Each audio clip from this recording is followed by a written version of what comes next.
वशिष्ठ जी जो एक बार बोल देते भगवान, देर नहीं लगा, कुछ ही समय में सब श्रुति स्मृति वेद पुराण सब भगवान बोले। कोई आश्चर्य की बात नहीं, इन्हीं के श्वासों से वेदों का प्रादुर्भाव हुआ है।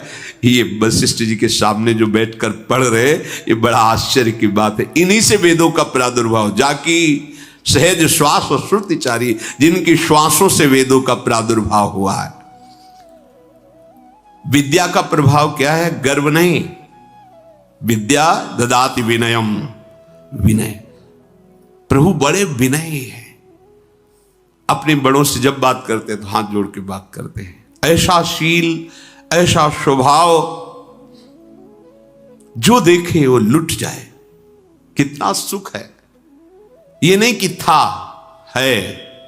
आप चित्त जोड़ के देखो, वो था वाली भौतिक लीलाएं थोड़ी है, ये सच्चिदानंद लीला आप भी हो रही, इसी क्षण हो रही है। यही है प्रिया प्रीतम। चित्त जोड़ के तो देखो, इधर जो क्या है, जब इधर मुख कियो तो कैसे समझ में आएगा? इधर पीठ करो, इधर देखो तो क्या है, समझ में आ जाएगा। जगत से विमुख हो, प्रभु के सन्मुख हो। ये नित्य है, सच्चिदानंद है, जिसे तुम सत्य मान रहे हो सामने। ये ना था, ना है, न रहेगा, केवल भास रहा है। कौशलपुर के समस्त नर नारी अपना सौभाग्य मना रहे, सबको प्राणों से भी अधिक प्रभु लग रहे प्रिय। भगवान का जो दिनचर्या है, प्रातः का काल सबसे पहले उठ करके गुरुदेव को, माता पिता को उनके समीप जाकर मस्तक रख करके प्रणाम करते हैं। प्रातः काल उठ के रघुनाथा, मात पिता गुरु ना वही माथा, आयुष मांग करहि पुर काजा, देख चरित हर्षै मन राजा। आज के बालक हैं, कोई भी बिना माता पिता गुरुजनों के आशीर्वाद के उन्नति को कैसे प्राप्त होता है? प्रातः काल उठ करके भगवान नाम जप नहीं, माता पिता के चरणों में मस्तक नहीं झुकाया, गुरुजनों को कुछ भगवत भक्तों का स्मरण नहीं किया, तो तुम्हारी बुद्धि माया आकृष्ट होकर वही प्रपंच में सनी रहेगी। जो पूर्व पुण्य से कुछ उन्नति भी होगी वो ना ही है, उसका अंतिम निर्णय पतन ही है। वो उन्नति किस काम की जो सत्य वस्तु से दूर हो। माता पिता भगवान का स्वरूप देखो, स्वयं भगवान प्रातःकालीन बेला पर उठकर माता पिता के चरणों में मस्तक रखना, गुरुदेव को प्रणाम करना और आज्ञा पा करके सेवाएं करना। जो निर्वयव है, इच्छा रहित है, अजन्मा है, निर्गुण है, जिसका ना नाम ना रूप, ऐसा भी वर्णन किया जाता है, वही भक्तों से विवश होकर के रूप धारण किए हुए उसका नाम है, वो लीला कर रहा है। देखो ये भजन का प्रभाव देखो। अब आनंद मगन होकर अवधपुरवासी और दशरथ जी, इतने में सूचना मिली, महान तपस्वी ब्रह्मत्व पद को प्राप्त हुए महामुनि विश्वामित्र जी अवध नगरी में प्रवेश कर रहे हैं। ये सूचना मिली, महाराज सावधान हो गए। ओहो, बहुत बड़े महापुरुष पधार रहे हैं। आगे बढ़कर के महाराज दशरथ जी ने ऋषियों को साथ लेकर के स्वागत किया।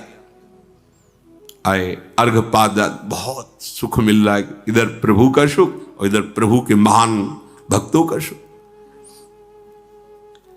सभा में बैठे विश्वामित्र जी ने कहा कि जब हम लोग जप में बैठते हैं या यज्ञ में बैठते हैं या समाधि आदि में, तो ये मारीच और शुबाहु नाम के राक्षस अपनी सेना सहित हमारे यज्ञों का विनाश करते हैं, ऋषियों का विनाश करते हैं, न ध्यान करने देते हैं, न मंत्र जपने, क्योंकि रावण का आदेश था।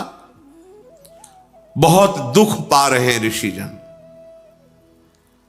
मेरे हृदय में बहुत चिंता छा गई है। अब एक ही उपाय दिखाई दे रहा है कि यदि आप अपने पुत्रों को हमें दे दें, राम और लक्ष्मण को, तो हम ध्यान भी कर पाएंगे, भजन भी कर पाएंगे, यज्ञ भी कर पाएंगे। कैसा आनंद मच रहा है और कैसी बात आ गई। दशरथ जी तो कुछ बोल ही नहीं पाए जब विश्वामित्र जी ने बात कही। उनके हृदय में आ कि अगर कुछ भी बोलता हूं, इतने बड़े महान ऋषि हैं, इनके मन को कहीं चुभ न जाए। तुम और कुछ सोचो मत, राम और लक्ष्मण को हमें दे दो, मोह मत करो, तुम्हारा श्रेयस होगा और इनका परम मंगल होगा। विश्वामित्र जी प्रभु के चरणों को देख कर कि किसी तरह सानिध्य मिलेगा इनका, किसी तरह सानिध्य मिलेगा इनका। और ये ऐसे समर्थ ऋषि हैं कि नष्ट कर सकते हैं स्वभाव हमारी चादर, नष्ट कर सकते हैं, बड़े समर्थ हैं। पर बात यह है कि प्रभु का सानिध्य मिलेगा। हिम्मत नहीं पड़ रही, हृदय कांप रहा है, अब क्या उत्तर दें। हाथ जोड़ा, विश्वामित्र जी के चरणों में सर नवाकर कहा कि आपको पता है मेरी इस चौथी अवस्था में मुझे प्राप्त हुए हैं, आप कहें तो मैं अभी अपने प्राण दे दूं, आप जो मांगे, मैं चक्रवर्ती सम्राट पदवी उतर के वनवास में चला जाऊंगा, आप भी राजमान हुई, प्राण एक क्षण में पलक झपकते ही मैं आपको अपने प्राण दे दूं, आप जो चाहे और कुछ ले ले। प्रभु, प्राण से अधिक और कुछ प्यारा नहीं होता लोगों को। मैं एक निमिष में, एक पल में आपको प्राण दे सकता हूं, पर राम, सब पुत्र मुझे प्रिय हैं, पर राम को मैं नहीं दे पाऊंगा। देखो, शिक्षा लीजिए, हम प्रभु को कितना प्यार करते हैं। एक छोटे से विषय के लिए प्रभु का स्मरण छोड़ देते हैं, दे देते हैं, एक छोटे से भोग के लिए प्रभु को छोड़ देते हैं। कितना हल्का हमारा निर्णय है प्रभु के प्रति। थोड़े से चंद रुपए के लिए, चंद भोगों के लिए, चंद बात के लिए, चंद व्यक्ति को अनुकूल बनाने के लिए भगवान को छोड़ देते हैं, भगवान का स्मरण छोड़ देते हैं, आश्रय छोड़ देते हैं, बल छोड़ देते हैं। कैसी हमारी भक्ति कमजोर है। राम देत नहीं बन, चक्रवर्ती सम्राट पद ले लीजिए, मेरे प्राण ले लीजिए, मैं राम को नहीं दे सकता। कैसे सुकुमार मेरे लाडले राम और कहां घोर राक्षस। महाराज, आप ये क्या कह रहे हैं। ये वाणी सुनकर के विश्वामित्र जी ने सुख माना, क्योंकि जान रहे कि इनको भगवान से कितना प्रेम है। वशिष्ठ जी को इशारा किया कि आप समझाइए। वशिष्ठ जी ने कहा कि आप मानिए, मेरी बात मानिए, इसमें राम और लखन का भी महामंगल होगा, इसमें तुम्हारा भी मंगल होगा, और ये बलवान हो जाएंगे। चक्रवर्ती पद पे बैठने वाला सब बलों से युक्त होना चाहिए, ये मंत्र बल से युक्त हो जाएंगे, योग बल से युक्त हो जाए। बड़ा वशिष्ठ जी ने जब समझाया, अब वशिष्ठ जी का आदेश, विश्वामित्र जी की याचना, क्या हालत हुई होगी महाराज दशरथ जी की, कोई प्रेमी जानता। बुलाया, भरनेत्र राम जी को देख रहे, कैसे जीऊंगा आपके बिना। अंदर ही अंदर की जो रूप माधुरी हर्ष में हमारे सामने, अब ऋषियों के साथ जा रहे हैं, कुछ कह नहीं सकते क्योंकि गुरुदेव बोल रहे हैं और विश्वामित्र जी याचना कर रहे हैं। रहा नहीं गया, दौड़ के उठे, राम जी को हृदय से ऐसे लगाया, हृदय लाई बहुभांति सिखाए। विश्वामित्र जी से कहा कि प्रभु, ये पुत्र नहीं है, मेरे प्राण हैं, मैं अपने प्राण आपको समर्पित करता हूं। बस आप हमारी विनय अंदर से समझ लीजिए कि ये प्राण हैं, जरा भी कुछ। जब इधर बात हो गई, प्रभु गए और कौशल्या जी के चरणों में प्रणाम किया और कहा कि ऐसा ऐसा महर्षि विश्वामित्र जी पधारे, उनकी सेवा में मुझे जान। कौशल्या जी तो अवाक, महाराज ने कह दिया। हाँ, महाराज ने कह दिया। गुरु वशिष्ठ जी ने, प्रेमियों को ये सहना पड़ता है। माता जी तो कुछ बोली नहीं, कौशल्या जी तो कुछ ही नहीं बोल पाई। प्रणाम किया और प्रभु चल दिए। विश्वामित्र जी का महान तप फल आज उनके साथ चल रहा है। नव किशोर भगवान गौर स्वरूप शेषावतार लक्ष्मण जी साथ कमंडल लिए ये है। तो ये तो सौभाग्य विश्वामित्र जी का है। बोले नहीं, जो विश्व से द्वेष भाव हटाकर विश्वामित्र, विश्व अजात शत्रु, किसी से द्वेष नहीं और भगवान के स्मरण में मगन रहता है, तो गौर श्याम जोरी चाहे जिस भाव से ले लो उनके साथ विचरण करती है। हाँ, एक तरफ लालजू, एक तरफ लाडलीजू और बीच में उपासक अपने भाव में। देखो ये सौभाग्य। छिन छिन बिहरत संग, छिन छिन निरखत प्रेम भरे। क्या करे, समय तो बही जा रहा है। जीवन का परम लाभ यही है कि एक बार तो आके बाह पकड़ लेना। ये गौर श्याम जोड़ी एक बार तो आके बाह पकड़ ले और हमारा जन्म सार्थक हो जाए, हमारा जीवन सार्थक हो जाए। जाना है यार, यहां से जाना है, शरीर छोड़ना है। इसके पहले जिनके हम हैं उनको देख लें भर नेत्र। एक बार हमें प्रमाण मिल जाए, मेरी बात बन गई, यहां से मिल जाएगा प्रमाण। महाराज दशरथ का यश संपूर्ण लोकों में छा गया है। राम जी वनवास गए, भारी भारी विकलता, भारी दुख, इससे बड़ा दुख क्या। अरविंदाक्ष परम सुख सिंधु प्रभु का सब दर्शन पा रहे थे। प्रभु वनवास गए। महाराज धर्मशील, सत्यसंध, भगवत स्वरूप जिनके पुत्र भगवान राम स्वयं श्री हरि आकर बने, वो महाराज भी पधार गए। क्या हालत है अयोध्या के जनों की। अद्भुत अद्भुत सुख में डूबने वाले जन, ये भारी विरह, जिधर देखो हाहाकार मचाओ। कोई कह रहा हा महाराज अब आपके बिना कैसे, हा राम आप क्यों छोड़कर चले गए, आप ना जाते तो महाराज ना जाते। भारी व्याकुलता। वशिष्ठ जी ने सबको शांत किया और बहुत सुंदर ज्ञान की बातें कह करके सबको धैर्य बनाया।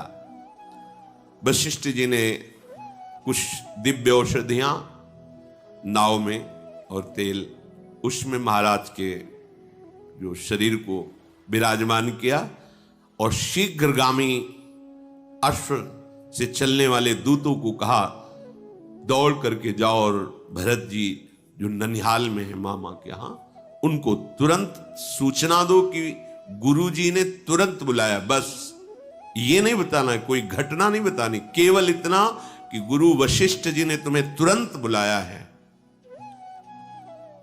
कहने की आज्ञा थी। दूत बड़े शीघ्रगामी वायु के समान चलने वाले घोड़ों से। इधर भरत जी को कुछ अच्छा नहीं लग रहा, हृदय की गति होती है, बार बार जी में घबराहट हो रही है, करोड़ों प्रकार से उनको ऐसा लग रहा है कि कुछ छिन गया, कुछ अमंगल हो गया है, बड़ी व्याकुलता है। भरत जी ऐसा सोच ही रहे थे।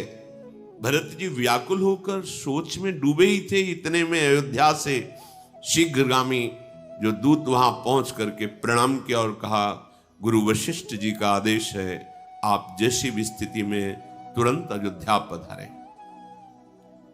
शुभ विनायकों का स्मरण करके भरत जी ऐसा मन कर रहा है कि अगर पंछी हो तो उड़ करके पहुंच जाएं, इतनी व्याकुलता है। बड़े वेग वाले अश्व में सवार होकर नदी पहाड़ जंगलों को लांघते हुए भरत जी का एक एक क्षण, एक एक निमेष ऐसा लग रहा है मानो कल्प बीत रहे हो। बार बार मन में आ रहा है कुछ तो ऐसा हो गया है जो मुझे बताया नहीं जा रहा है।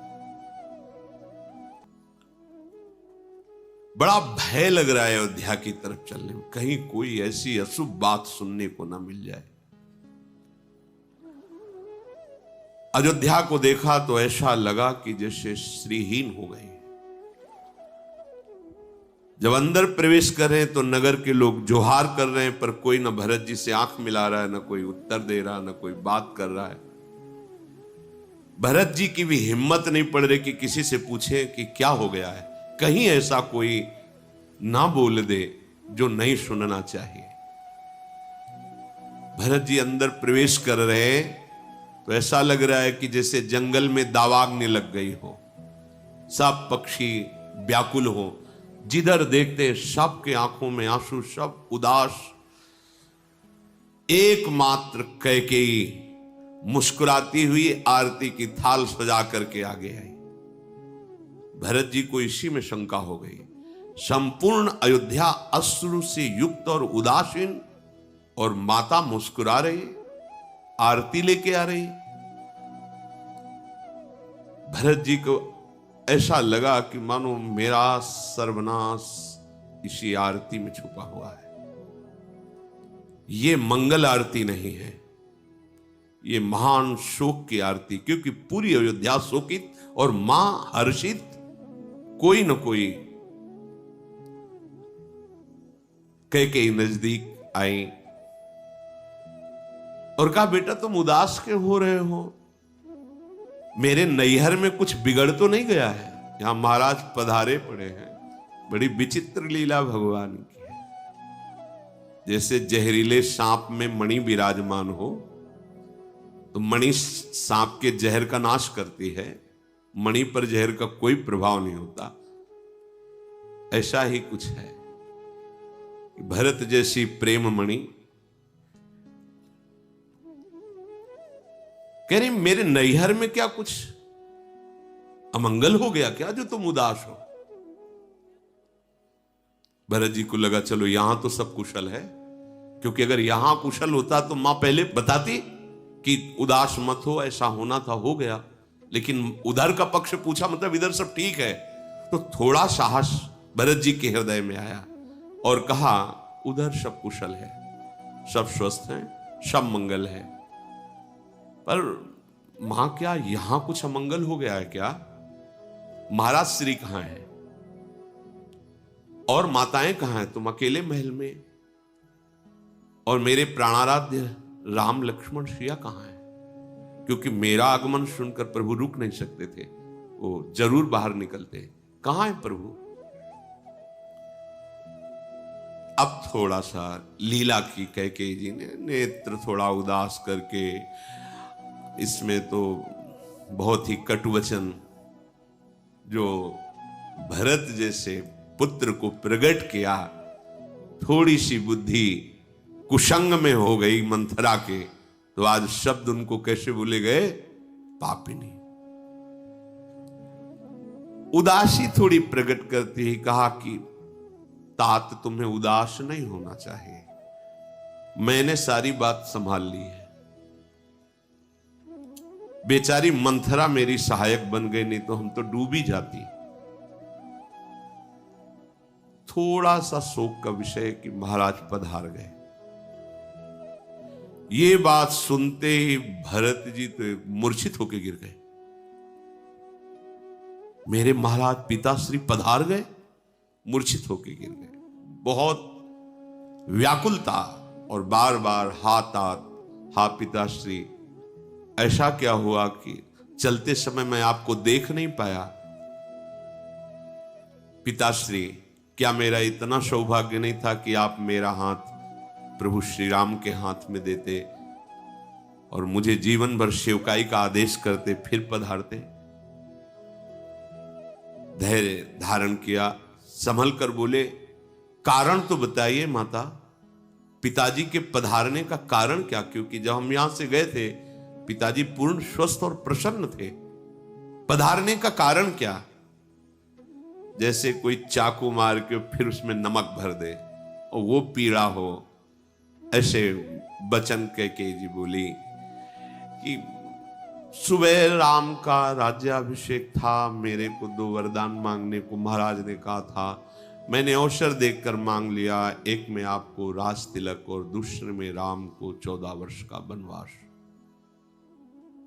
जो ही ये शब्द सुना, भरत जी को महाराज का जो शोक हुआ था पधारने का, बिल्कुल दूर हो गया। महाराज ने वचन दे दिए आपको, महाराज ने वचन दे दिए, मेरे प्राणाराध्य राम को 14 वर्ष का वनवास। काफी देर अशुभ प्रवाह करते हुए मौन रहे, वाणी बोलने की हिम्मत नहीं रह गई। व्याकुल देखकर कैकेयी नजदीक आई, हृदय से लगाना चाहा। भरत जी पीछे हट गए। वो कह रही कि शोक मत करो, महाराज तो बड़े पुण्यात्मा, धर्मात्मा, सत्य प्रतिज्ञ थे, वो सोच योग्य नहीं। सुनो, तुम तैयारी करो राज तिलक की। जैसे पके हुए घाव पर किसी ने प्रहार कर दिया हो, भरत जी ने लंबी सांस खींची और कहा, पापिनी। भरत जी के श्रीमुख के वचन, अरे पापिनी, हट जा मेरे सामने से, तूने मेरे कुल का सर्वस्व नाश कर दिया। माता ने कहा, पापिनी कह के संबोधन किया। हे विधाता, इसकी बुद्धि उस समय फेर देते जब मैं पैदा हुआ था, तभी मुझे मार देती तो मेरे राम को वनवास न होता, मेरे पिता न पधारते, क्योंकि मैं ही ऐसा हूं। मेरे लिए राज तिलक मांगा, मेरे लिए राम का वनवास हुआ, और इसका कारण मैं ही बना जिससे पिता के प्राण। क्या किया विधाता, जन्मते ही ये मुझे मार देती तो अच्छा होता। हाय, कैसा विधान मंगल, और क्या मुझे मिला।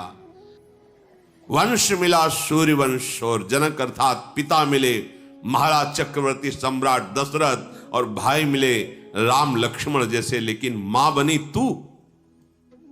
विधाता, तेरे ऊपर किसी का बस नहीं। अरे कुमति, जब तेरे हृदय में विचार आया था, उसी समय तेरी मृत्यु क्यों नहीं हो गई? तेरा हृदय टुकड़े टुकड़े क्यों नहीं हो गया? ये वरदान मांगते समय कि भरत का राज तिलक और राम को 14 वर्ष का वनवास, तेरी जीभ क्यों नहीं गल गई? तेरे मुख में कीड़ा क्यों नहीं पड़ गए? महाराज तो बहुत धैर्यशाली थे, तेरे छलावे में कैसे आ गए? विधाता ने बुद्धि मार दी, जो महाराज भी तेरे छलावे में आ गए। महाराज तो सरल स्वभाव, सुशील, धर्मपरायण, पर तेरा जो भीलिनी जैसा स्वभाव, बीणा बजा रही है मधुर, पर मृग सुनकर आ गया और वो बाण से बेंध दिया। तूने ऐसा ही मेरे महाराज के साथ किया। तू है कौन? मैंने तो देखा कि जो ईर्ष्या करते थे महाराज से, वो भी राम जी को प्यार करते थे। आज तक राम का कोई शत्रु हो त्रिभुवन में, ऐसा तो सुना ही नहीं। पर तू है कौन? सच बता, तू कौन है जिसे राम कड़वे लगने लगे, जिसे राम ऐसे लगे कि 14 वर्ष का वनवास? अच्छा, तू उठ हमारे सामने से, और जा, आज के बाद जीवन में कभी मुझे मुख मत दिखाना। मुंह में स्याही पोत कर था, मुंह काला करके मेरे सामने से निकल जा। आज के बाद कभी तुझे मैं मां नहीं कहूंगा। भरत जी, ये भगवान के प्रेम का स्वरूप है। भरत जी साष्टांग दंडवत प्रहलाद जी ने हिरण्यकश्यप की थी, पर जब हरि की निंदा की तो दैत्यराज कह के संबोधन किया। भरत जैसे परम पवित्र प्रेम स्वरूप कुमति, पापिनी, तेरी जबान नहीं गल गई? तू उस समय मर नहीं गई जब तू राम को वनवास मांग? आज के बाद कभी आंख भर कर तुझे देखूंगा नहीं, और कभी मां नहीं कहूंगा। क्यों? ये मेरा ही दुर्भाग्य है। विधाता ने मुझे राम विरोधी उदर से प्रकट किया। क्या कहूं? अब तो जगत में सब मुझे राम विरोधी ही कहेंगे। मैं तुम्हें व्यर्थ में कह रहा हूं, मैं ही पापी हूं, मैं ही नीच हूं। शत्रुघ्न जी तो आग बबूले हो रहे हैं, पर उनका कुछ वश नहीं चल रहा। इसी समय देखा, खूब आभूषण, बढ़िया बढ़िया वस्त्र पहनकर मंथरा सज के। शत्रुघ्न जी तो अब कुछ बस नहीं चल रहा था कि मां को बोले, क्योंकि भरत जी बोल रहे थे। जी ही देखा मंथरा को कि सारे विष की बेल यही है, और सज के आई है। अब क्योंकि कैकेयी का मनोरथ पूरा हुआ, तो अच्छे अच्छे आभूषण सब राज रानी के एक ही है, सजी है। पूरी अयोध्या में मंथरा ही सजी है, नहीं सब उजड़े हुए हैं इस समय। मुस्कुराहट कैकेयी जी के मुख में, सजावट मंथरा के। देखा कि ये ऐसे शोक के अवसर पर आभूषण वस्त्र जागे, एक लात मारी, मुंहभरा गिर गई, दांत टूट गए, खून निकलने लगा। और वो बोली, मैंने क्या बिगाड़ा, मैंने तो भला ही किया। बाल पकड़ करके उसे घसीटते शत्रुघ्न जी, भरत जी ने, रहने दो रहने दो, भरत दयानिधि दीन छड़ाए, छोड़ो इसको, रहने दो, इसके अब मारने से क्या होगा। भागते हुए बड़ी माता कौशल्या जी की महल की तरफ गए। एक एक कदम चलते नहीं बन रहा भरत जी को। देखा जा करके तो मलिन वसन, विवरण, विकल कृष शरीर दुख भार, कनक कलश बर बेली बन मानो हूं हनी तुषार। जैसे बहुत कड़ाके की ठंड में पाला पड़ जाए, कोई कोमल बेली सूख जाए, ऐसी दशा कौशल्या जी की। आंसू चल रहे, महाराज के समीप बैठे हुए बार बार हा राम, हा महाराज, ऐसा कौशल्या जी विलाप कर रहे। भरत जी ने जाके प्रणाम किया। भरत को देखते ही माता हृदय लगाना चाहती थी, पर फिर मूर्छित होकर गिर गई, क्योंकि भरत जी बिल्कुल रघुनाथ जी की ही रूप वाले हैं, शत्रुघ्न जी लखन लाल के बिल्कुल। ये दोनों जोड़ी ऐसी है कि थोड़ा पहचानने में सहसा ना आने वाली। भरत जी राम जी, लखन जी और शत्रुघ्न जी। भरत जी को देखते ही एकदम रामाकार वृत्ति, मूर्छित हो गई कौशल्या। भरत जी बड़े व्याकुल हुए। माता को फिर जल आदि से मुख प्रक्षालन करके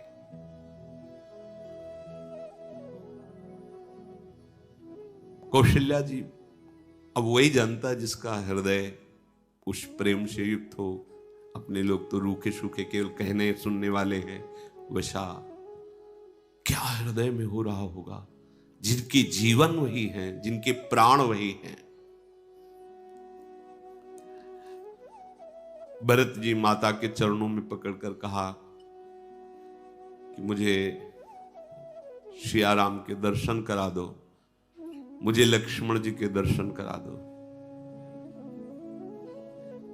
एक कैकेयी जगत में जन्मी ही क्यों, और जन्मी तो मुझे क्यों पैदा किया, बांझ क्यों नहीं हो गई।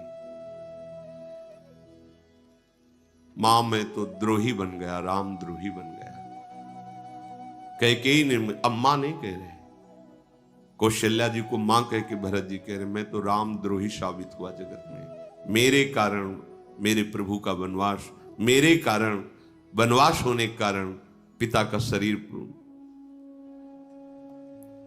मेरे जैसा भागा कौन होगा। माता मेरे कारण ही तुम्हारी ऐसी दशा हुई है, धिक्कार है मुझे, धिक्कार है। भरत जी ऐसा। माता कौशल्या जी ने हृदय से लगा लिया कि लालर, तुम्हारा दोष कुछ भी नहीं है। बार बार दुलार कर रही कौशल्या मां, हृदय से लगा के। शत्रुघ्न जी को भी स्वाभाविक प्रेम में है कौशल्या जी, राम जी की मां है। राम की माता का ऐसा स्वभाव स्वाभाविक है। भरत और शत्रुघ्न को गोद में बैठाल कर कहा, धैर्य धारण करो, बहुत बुरा समय है, अगर तुम विचलित अब हो जाओगे तो फिर कौन संभालेगा। धैर्य धारण करो, किसी को दोष मत दो, बेटा मेरा ही भाग्य धोखा दे गया। मेरे प्राण प्रिय राम आंखों से दूर वनवास, और मेरे सौभाग्य महाराज वो तो स्वर्ग में सुख से विराजमान है, दुख तो मुझे ही है। मैंने देखा है अपने रघुनाथ को जाते हुए, सारे सुखद वस्त्र और आभूषणों का त्याग करके वलकल वस्त्र पहनकर नंगे पैर गए। कैसे मैं सहूं। पर मेरे रघुनाथ का मुख प्रसन्न था, तनिक भी शोक नहीं था। उनके साथ सीता भी चली गई। लखनलाल भी उनकी सेवा में चले गए। तुम कहते हो सिया राम लक्ष्मण का मुख दिखाओ, कहां से दिखाऊं? कौशल्या जी भरत जी से ऐसा कह रहे। हाय कितना पत्थर हृदय है कि मेरे प्राण प्रिय राम सिया लक्ष्मण वनवास गए, महाराज पधार गए, मैं जीवित हूं। पता नहीं कौन सा भोग अभी रह गया है जिसके लिए मैं जीवित हूं। ऐसा कौशल्या जी। मैं राम सरीखे पुत्र की मां हूं, पर हृदय बड़ा कठोर दिया प्रभु ने। प्रेम करना तो महाराज जाने ना, जीते जी प्रेम करते रहे और विरह में शरीर त्याग दिया, प्राण न्यौछावर कर दिए। मेरा हृदय तो करोड़ों वज्र के समान कठोर है, जो अब भी प्राण धारण किए अब कौन सा सुख भोगना चाहता है, ये जो जीवन अभी बचा हुआ है। ऐसा सुनकर भरत जी चिल्ला चिल्ला के रोने लगे। शत्रुघ्न जी भी पूरा रनिवास। भरत जी सावधान हुए और कहा, मां,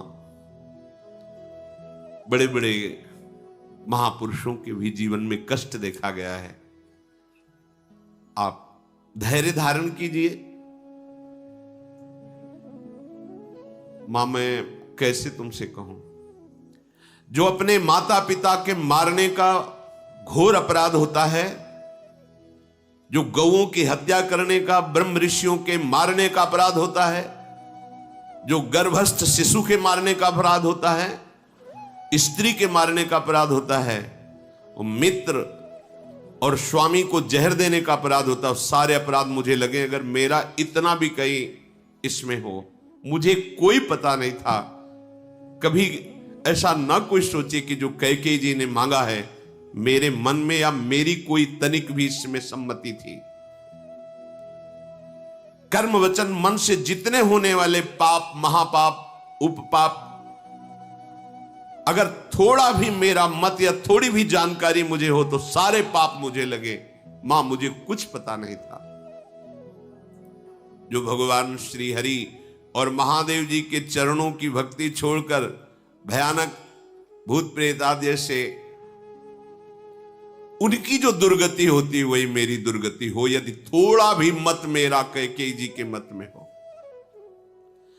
जो लोग वेदों को बेचते हैं, धर्म को दूह लेते हैं, दूसरे के पाप बखानते हैं, चुगली कर देते हैं, जो कुटिल हैं, कलह प्रिय हैं, क्रोधी हैं, जो शास्त्र और संतों की निंदा करते हैं, ऐसे लोगों को जो दुर्गति प्राप्त होती है, मुझे दुर्गति प्राप्त हो, यदि थोड़ा भी मेरी जानकारी में बात रही हो तो। जो कभी सत्संग में नहीं बैठे, जिन्होंने कभी संतों का संग नहीं किया, जो अध्यात्म मार्ग से विमुख हैं, जो मनुष्य शरीर पाकर नाम जप नहीं किया, जिनको हरि हर भगवान श्री हरि और महादेव का सुयस नहीं सुहाता, वाम मार्ग में अर्थात निंदनीय मार्ग का अनुसरण करते, उनकी जो दुर्गति होती है, माता मेरी वही दुर्गति हो, यदि मेरा थोड़ा भी कहीं मत हो। मैं इस बात को जाना ही नहीं कि कैकेयी के हृदय में क्या है। भगवान शंकर साक्षी हैं, अगर थोड़ा भी मत हो तो सारे पाप, उपपाप, महापाप से जो दुर्गति होती वो मेरी हो। कौशल्या जी ने दुलार करके कहा, बेटा तुम ऐसे वचन क्यों बोलते हो? मुझे पता है श्री राम तुम्हारे प्राणों से प्यारे हैं, श्री राम तुम्हारे प्राणों से भी बढ़कर प्रिय हैं, और तुम रघुनाथ को प्राणों से अधिक प्यारे हो। चंद्रमा भले विष चुआने लगे, शीतलता भले आग बरसाने लगे, जलचर जीव भले जल से बिलग रहकर जी ले, पर तुम ऐसा नहीं कर सकते। राम विरोधी भाव तुम्हारे अंदर नहीं आ सकता। ज्ञान होने पर भले मोह न छूटे, तुम कभी प्रभु के प्रतिकूल नहीं चल सकते, राम के प्रतिकूल नहीं चल सकते। अगर कोई सृष्टि में कहे कि भरत की सम्मति है, तो मैं कहती हूं उसे कभी शुभ गति प्राप्त ना हो, दुर्गति को प्राप्त हो। कौशल्या जी कह रहे। कौशल्या जी ने हृदय से लगाकर दुलार, भरत तुम ऐसा मत सोचो। माता अपने प्रेमाश्रुओं से भरत को भिंगो रहे। उसी समय भगवान वशिष्ठ, वामदेव आदि बड़े बड़े ऋषि, मंत्रीजन सब एकत्रित हुए और भरत जी से कहा, तात हृदय धीरज धरहु करहु जो अवसर आजु। अब तुम्हारा जो परम कर्तव्य है, महाराज का शरीर नाव पे विराजमान है, रघुवंश की पद्धति के अनुसार अंत्येष्टि संस्कार महाराज का करो। इनके देह को सुंदर दिव्य नदियों के जल से स्नान कराओ। सुंदर विमान सजाया गया। कौशल्या जी, सुमित्रा जी पीछे पीछे विमान के चलने लगी कि अपने शरीर को हम पूरा करेंगे इनके साथ महाराज के। भरत जी ने चरण पकड़कर मना लिया, मां अगर आप अपने शरीर को महाराज के शरीर के साथ पूरा नहीं करेंगे तो हमारे प्रभु श्री राम को बड़ा सुख मिलेगा। वो जब आएंगे आपसे मिलेंगे तो उन्हें बड़ा सुख, राम दर्शन के लिए आप प्रभु को सुख मिलेगा, आपको उनके दर्शन। इसलिए मेरी प्रार्थना। चरण पकड़ करके अपनी माता को रोक लिया, कौशल्या जी, सुमित्रा जी आदि। बहुत से सुगंधित द्रव्य, चंदन, अगर, कपूर, गुग्गल, केसर, इनके द्वारा बहुत बड़ी चिता सजाई गई सरयू तट पर।